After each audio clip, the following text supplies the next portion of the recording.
Welcome, everyone, to the inaugural episode of the Bitcoin Yield podcast. If you're watching this, the brand is now live. You can go play with it.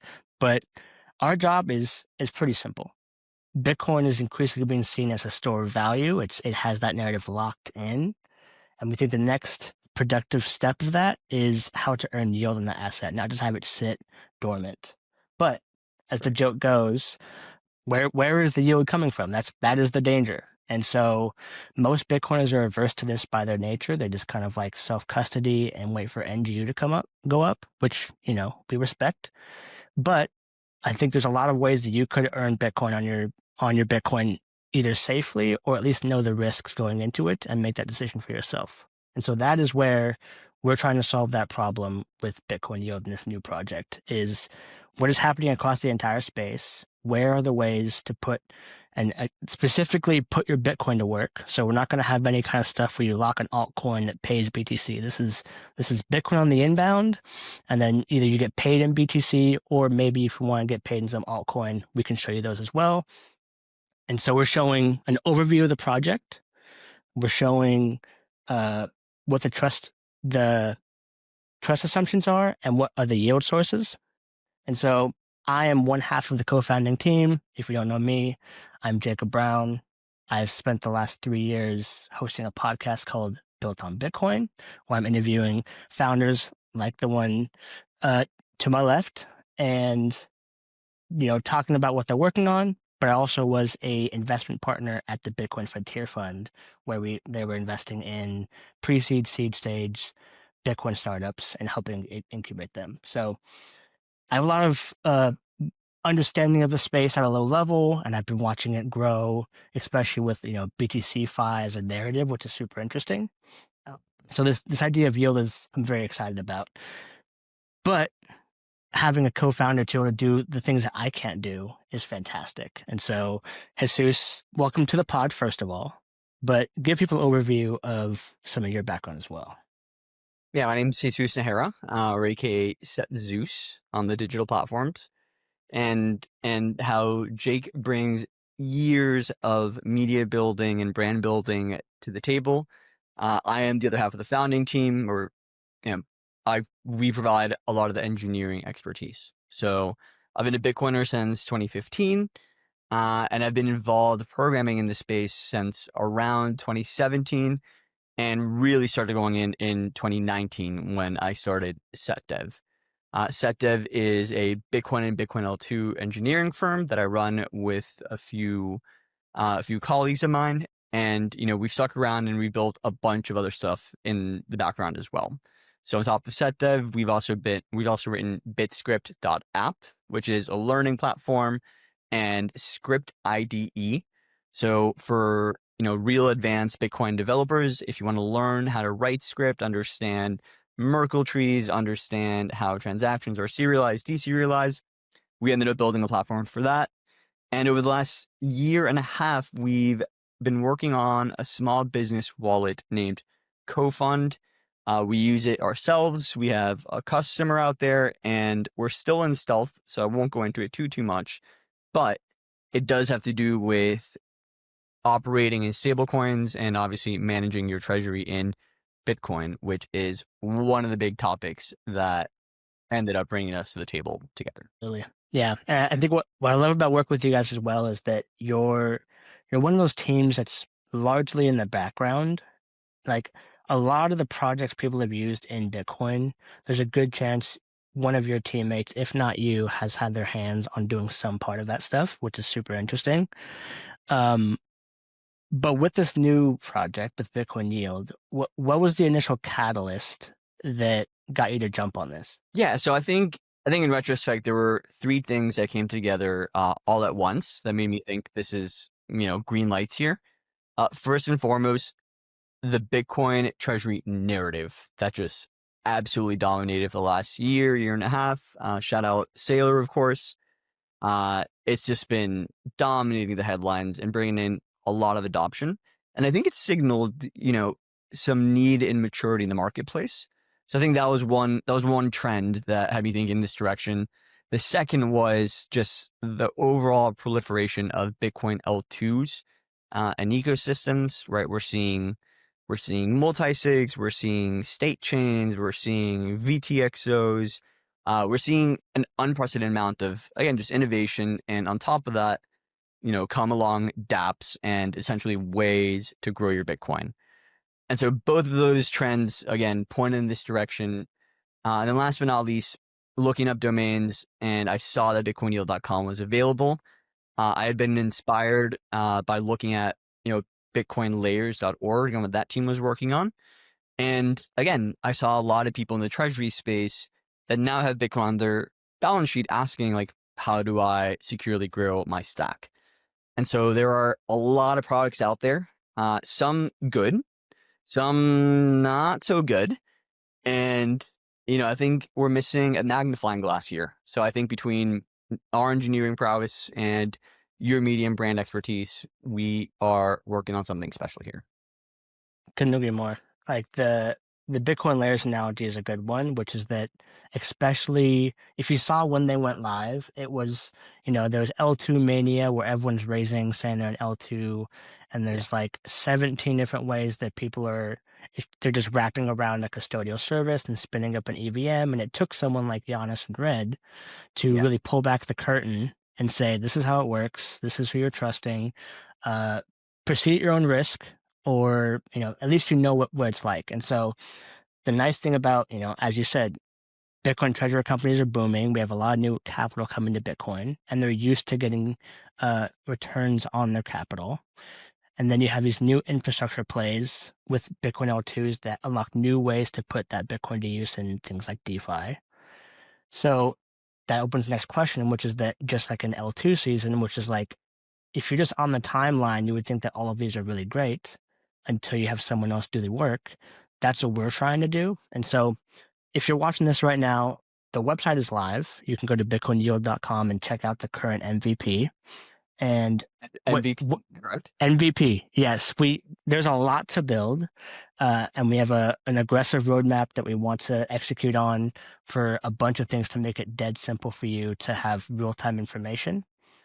But right now, what you're going to get from us is you'll see a product listing then in the page, and if you click in, we'll have deep dives of anything that we've researched. And the three main things you're going to get from that is an overview of the product. You're going to see the yield sources and where that yield's coming from. And you're going to see the trust assumptions and security model for who you have to trust to use that product. And so we think with those three things, you can make an informed decision of, is it worth putting up some of your stack and trying to get a yield on it? That's your call, not financial advice, but with this information, you can make better informed decisions. So we'll be doing deep dives of anywhere you can put your Bitcoin in as an input and then get either BTC out on the other side or some altcoin. We don't judge on that one. But we're not going to do anything when it comes to you lock an altcoin and it spits out BTC. We're going to leave those alone. We want people to hold more Bitcoin. So that's the thing here. Two other big pieces of our current MVP is we're going to do weekly interviews with industry leaders. And we got a couple lined up, very excited about. Can't disclose. Do subscribe to the pod. And then third is a weekly newsletter where you'll be able to see at a high level what's performed well that week, any deep dives we've done, and anything else newsworthy that we want to call out. So that's already a lot. Like compared to what's out there, nothing like this exists in the marketplace. So very excited about that.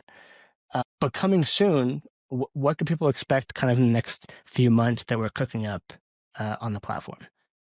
Yeah, I think, again, like you said, these are MVP days, but I think in terms of the data fetching and refining, there is a lot to work on in that area. And that's, again, where the engineering is really gonna help out. I think the easier we make it to access and display, aggregate yield data across all these different products, the more innovative we can get with what we're showing our users.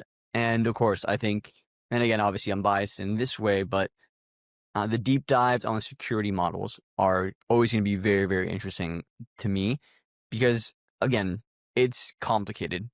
It's not necessarily simple to understand, like what is a multi-sig, what is a federation, what is shared custody, what are keys? Like there's there's people who are still like at that level who just bought Bitcoin and don't necessarily know how to custody correctly or might not need to, right? So I think just doing the due diligence on how a lot of these yield products are built, what their security assumptions are, that is going to be something that, again, we're very, very excited to bite into.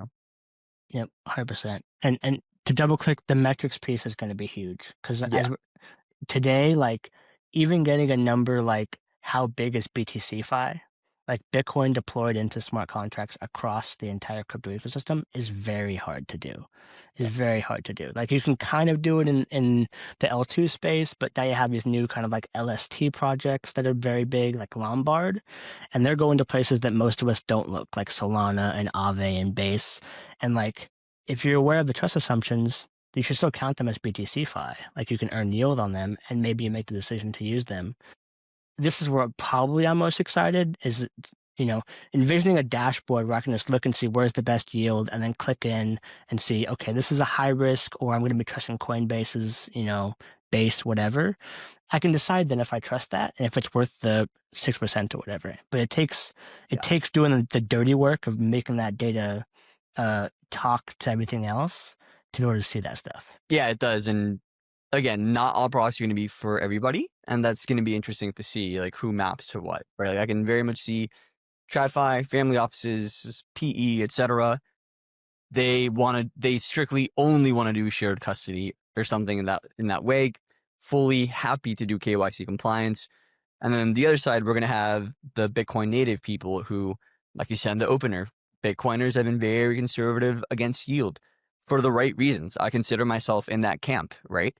But everyone grows up, and I think Bitcoin has very much matured from speculation to now store of value. And so now the next question is, how do I make this asset productive? And so, yeah, man, I'm really honored to be working here with you. Like I said, it's been a couple of years since we've known each other. We both bring different skills to the table, and yeah, I'm excited to put our best foot forward and show people how to securely grow their stock. Yeah. Well, we've covered a lot, and people can also go. The website's live now, so you can go check out BitcoinYield.com. Give us feedback, please. Exactly. Like this is very much we're building the plane on the way down. This is an MVP, but there's a lot. Even talking to Giannis about Bitcoin layers, like you iterate on even what the terms are to classify an L2. Like Sure. those things get better over time. So like right now we can look and it's easy to quantify the APR and the TVL. Right. But how granular should you get on custody models and who do you trust, or like at what point is a federation not safe versus safe? So like these things we need to figure them out.